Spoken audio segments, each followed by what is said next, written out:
Good morning to you and welcome to Penn Vicarage on this lovely sunny Thursday morning. Great to see you. I hope you're having a great week and thank you for joining us for our Bible reflection for today.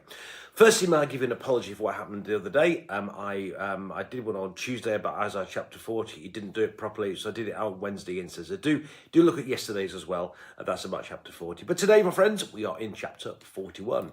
And I have to say, we're entering a real purple patch in Isaiah. So looking forward to this, Isaiah chapter 41. Here goes. Listen to me in silence, O coastlands. Let the peoples renew their strength. Let them approach, let them speak. Let us together draw near for judgment. Who has roused a victor from the east, summoned him to his service? He delivers up nations to him and tramples kings underfoot. He makes them like dust with his sword, like a driven stubble with his bow. He pursues them and passes on safely, scarcely touching the path with his feet. Who has performed and done this, calling the generations from the beginning? I, the Lord, am first, and will be with the last. The coastlands have seen and are afraid. The ends of the earth tremble. They have drawn near and come. Each one helps the other, saying to one another, take courage. The artisan encourages the goldsmith, and one who smooths with the hammer encourages the one who strikes the anvil, saying of the soldering, it is good, and they fasten it with nails so it cannot be moved. But you, Israel, my servant, Jacob, whom I have chosen, the offspring of Abraham, my friend, whom I took from the ends of the earth, and called you from its farthest corners, saying to you, you are my servant. I have chosen you and not cast you off. Do not fear, for I am with you. Do not be afraid, for I am your God. I will strengthen you. I will help you. I will uphold you with my victorious right hand. Yes, all who are incensed against you shall be ashamed and disgraced. Those who strive against you shall be as nothing and shall perish. You shall seek those who contend with you, but you shall not find them. Those who war against you shall be as nothing at all. For I, the Lord your God, hold your right hand. It's I who say to you, do not fear, I will help you. Do not fear, you worm, Jacob, you insect, Israel. I will help you, says the Lord. Your Redeemer is the Holy One of Israel. Now I will make of you a threshing sledge, sharp, new, having teeth. You shall thresh the mountains and crush them. You shall make the hills like chaff. You shall winnow them, and the wind shall carry them away, and the tempest shall scatter them. Then you shall rejoice in the Lord. In the Holy One of Israel you shall glory. When the poor and needy seek water, and there is none, and their tongue is parched with thirst, I, the Lord, will answer them. I, the God of Israel, will not forsake them. I will open rivers on the bare heights and fountains in the midst of the valleys. I will make the wilderness a pool of water and the dry land springs of water. I'll put in the wilderness the cedar, the acacia, the myrtle and the olive. I will set in the desert the cypress, the plane and the pine together, so that all may see and know, all may consider and understand that the hand of the Lord has done this. The Holy One of Israel has created it. Set forth your case, says the Lord. Bring your proofs, says the God King of Jacob. Let them bring them and tell us what is to happen. Tell us the former things, what they are, that we may consider them, and that we may know their outcome, or declare to us the things that are to come. Tell us what is to come hereafter, that we may know that you are gods. Do good or do harm, that we may be afraid and terrified. You indeed are nothing, and your work is nothing at all. Whoever chooses you is an abomination. I stirred up one from the north, and he has come. From the rising of the sun he was summoned by name. He shall trample on rulers as on mortar, as the potter treads clay. Who declared it from the beginning, so that we might know, and beforehand, so that we might say, he is right. There was no one who declared it, none who proclaimed, none who heard your words.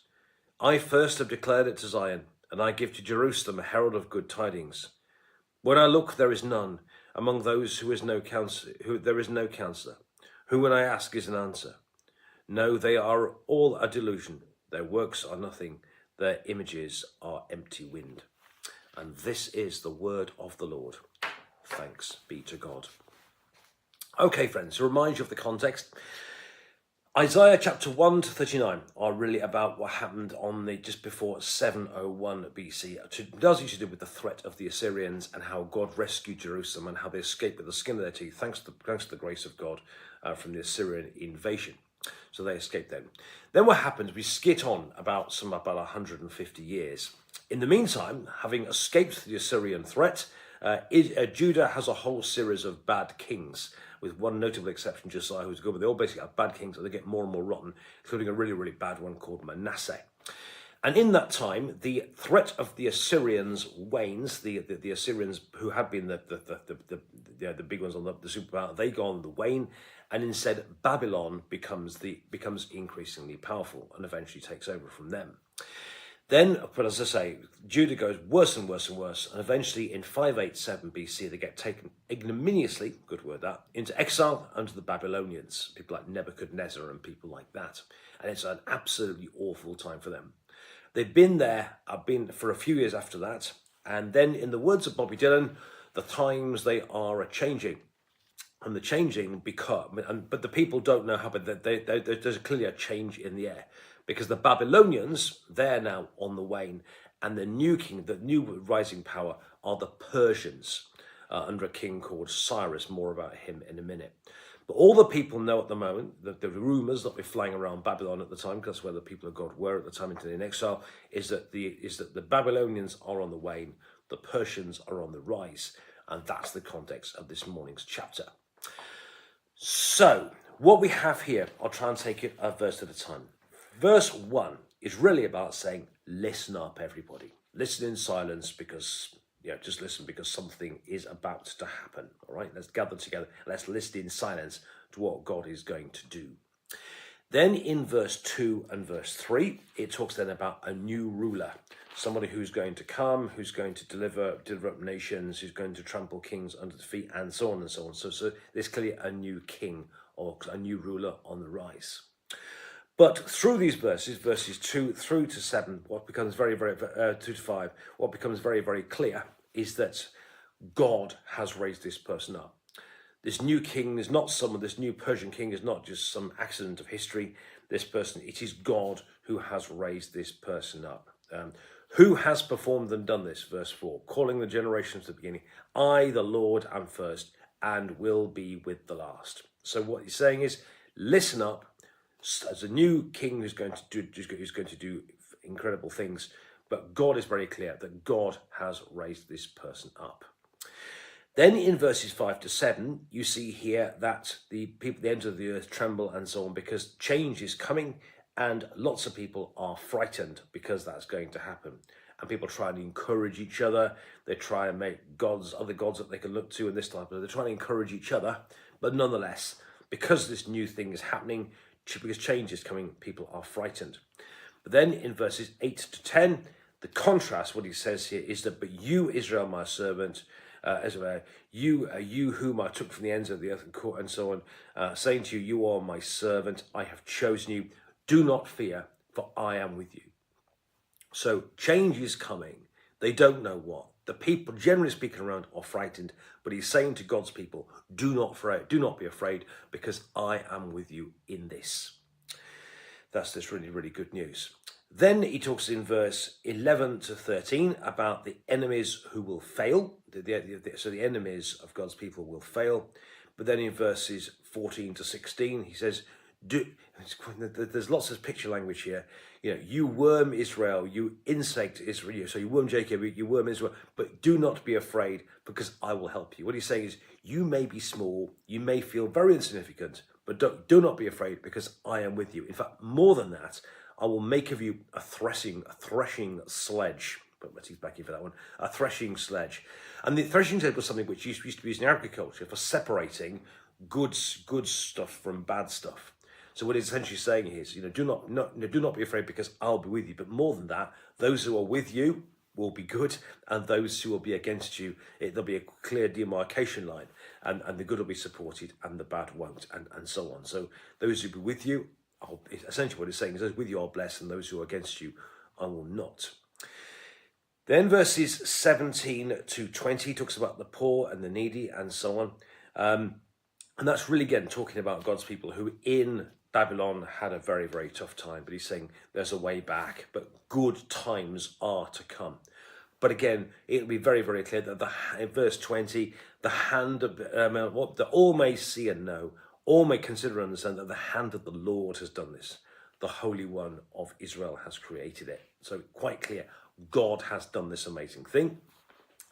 Then in verse 21 to 24, you have, it's really quite sarcastic here, that language here. He's talking sarcastically and ironically to those people who are looking to idols instead of to God himself. Set forth your faith, tell us the former things, prophesy, go on, make my day. He's saying to them, tell us what's to come hereafter. He's like, come on, make my day, do good or do harm. Go on, off you go, kind of thing. There's quite a bit of sarcasm at the end. But then in the end, in verse 24, he gets to the point, you indeed are nothing, and your work is nothing at all. Whoever chooses you is an abomination. So what he's saying is that God is God. Other people look to other things, but go on, not a great deal of good, but God finally, the assertive verse, you indeed are nothing. There is only one true God, who is the God that we worship. Then in verses 24 to the end, you have again the good news that God is doing something good. I stirred up one from the north, and he has come. From the rising of the sun, he was summoned by name. So again, God reasserts what's going on here. I'm doing something new. I'm raising up something new, and better times are to come.